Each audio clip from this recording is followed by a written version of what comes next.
So anyway, it was such a beautiful place. And then about a week or so ago, in my mastermind group, when we're doing our check-in, and all I had to report is that it's all done. I really felt I was in a place of nothing else needs to be done. It's done. But that feeling that you're feeling. That feeling that you're feeling, when that blissful feeling that you're feeling is you are focused upon the well-being. That feeling is alignment. And then that dip that you're feeling, the sort of choking you up a little bit, that's a slight attention to the absence of something wanted, or a sensation of not being quite there, not quite getting. Why can't I be here all the time? Why can't I always be in this high-flying good place?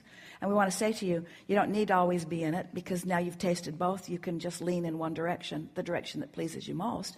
And the thing that we most want you to hear, this is the piece that you are looking for, and that is the positive embracing of negative emotion.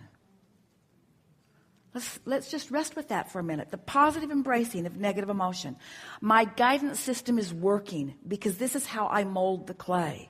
In other words, in the same way that you might want to get your hands in the clay and you might want to feel what you're doing with them, you want to get your hands in this vibrational clay and feel what you're doing with them. And so it's fine-tuning is what it's about. It's fine-tuning.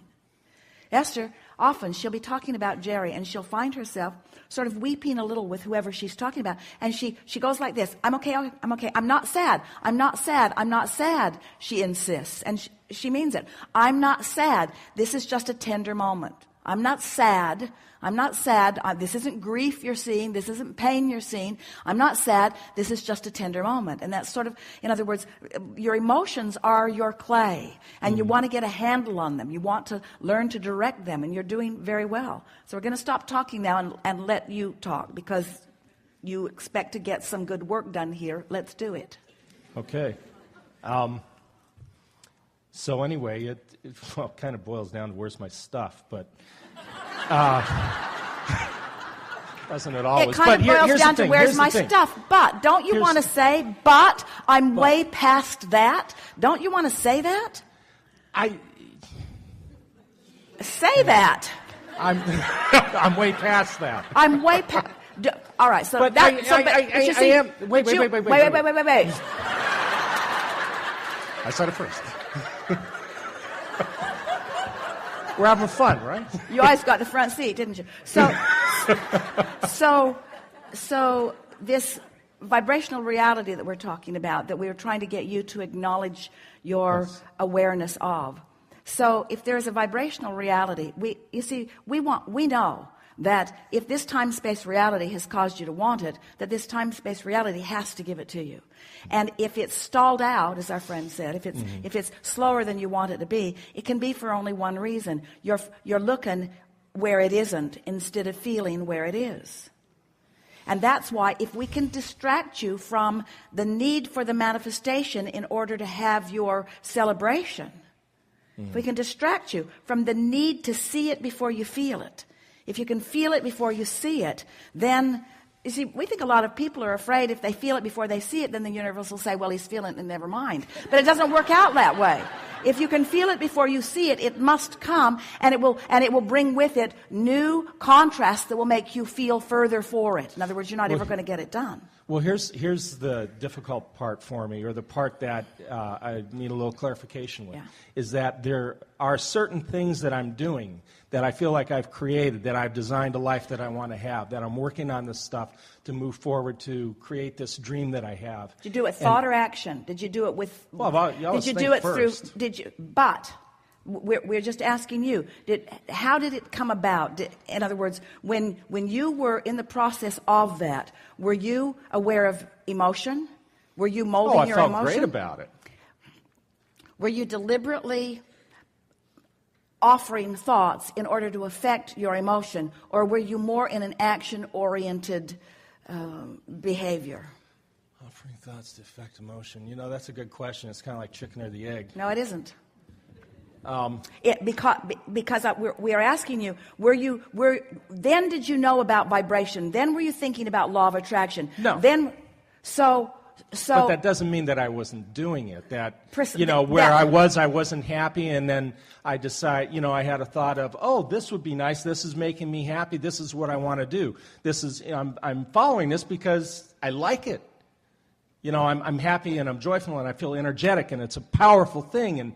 And like, the house, I mean, goddamn, I've lived in that house I don't know how many times. I've walked through those rooms. I've seen people in there. We've had great times in that place. And, we're going to lose it. Fuck.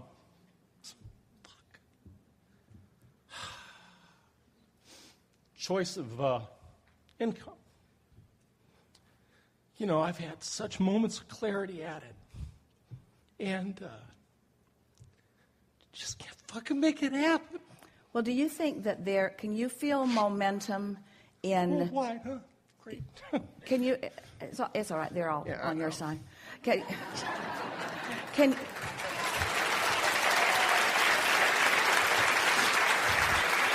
you see,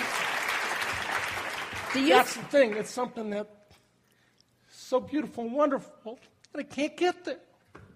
And I've had this stuff. I've had these moments, and it's felt complete. And yet, when I go to do what it is that I want to do to make it happen, there's no fucking connection. It's hit the wall, fall down, hit the wall, fall down. Well, that's because you're leading with action instead of with vibration. Well, and it's natural that you would be, because you're sort of in a reactionary state. But the reason that we are sort of starting with the annoying questions about vibration is because we just want to say the way you've been approaching it has led you to something that you would deem not where you want to be. Mm-hmm. But where you stand right now, we don't see as a place that you don't want to be, because we understand the bounce that you're going to get out of it, or the bounce that you've already gotten out of it. We understand the bounce and what has now happened in the vortex, that as you relax and allow it to come about, is not just going to soothe you, it's going to sort of send you to the moon in the sense of your understanding that you are a deliberate creator and that you can turn things around. It's hard when you're in the middle of a downward momentum slide. It's hard to bless the momentum that feels like it's carrying you. Mm. But in the same way that we were asking you to be happy about law of attraction, or that we would ask you to be happy about gravity, even if it's in a moment that you're falling out of an airplane with no parachute. Still, if you can step back from the specifics of what you're living and acknowledge that gravity in and of itself is a very good thing, and it serves you much more than it hinders you, even in an uncomfortable moment, and that law of attraction is a very good thing and it serves you even in an uncomfortable moment, that you can take the bounce from the discomfort that you're living right now and understand that it not only can, but certainly will lead you to something that is much more satisfying, and that it could turn around as soon as right now if we could convey it to you in a way that you could really feel it. But again, words don't teach. Mm-hmm. So they help, but say again? I say they help, but the actual experience. I mean, I work or learn things best in a journeyman apprentice environment anyway. You can tell me about it, but, just show me once and help me through it, and, that's probably all I need. When something really matters a lot, it tends to get an inordinate amount of your attention. And when it's moving in the direction that you don't want it to move, then that inordinate attention increases that momentum. And the thing that is so confounding about it to you, the thing that makes you just feel that disgust and rage, is that a part of you knows that it doesn't have to be that way. A part of a part of you knows that you're smarter than this. A part of you knows that if you could just get hold of it and apply yourself in a different way, you could turn it around. Mm-hmm. We want you to make momentum your friend too. In other words, the thing that we so want to convey to you in a way that you can really feel it is that sliding in opposition to what you want doesn't indicate bad creation. It indicates strong determination. If you really want something and you're focused in opposition to it, it's really, really uncomfortable. If you don't care at all, then your opposition thought doesn't hinder you at all. And so when you feel strong about something like you do, there's very, very, very good news in that. And the good news is there's strong, strong, strong, strong, strong momentum. Now, we want to help you to understand something about momentum, because so far in this conversation, it's felt like we're talking about momentum that's taking you in the opposite direction of where you want to be. Mm-hmm. But momentum is never, ever taking you in the opposite direction of where you want to be. Hear this. Momentum is always source energy moving toward something that you really, really want. But in opposite vibration, in opposing personal thought vibration, the momentum that is really leading toward where you want to go feels awful as you are pulling against it. Now, did you get that? This momentum, this is not a downward slide that you're upon. This is an upward slide. This is the universe lining everything up to give you everything that you want. That's what's really happening. But where you're standing within it, and almost anybody would understand it, you're pulling in such opposition that it feels to you like the momentum is going in the opposite direction, because you're taking score of current manifestation instead of understanding the power of the momentum. It would be a little bit like if you were garnering the impetus that you were going to shoot something far, far, far, far, far out into space, but so far the rocket hasn't been launched. So it's just sitting there in a resistant state. In other words, it wants to go, but they've got it all strapped down. And so it looks like it's going to tear the whole launch pad up if somebody just doesn't cut it loose and let it go. And that's what we want you to focus on here. Mm-hmm. This momentum that feels like downward spiral is not a downward spiral. It's an upward spiral that you're not flowing with yet. That's all that it is.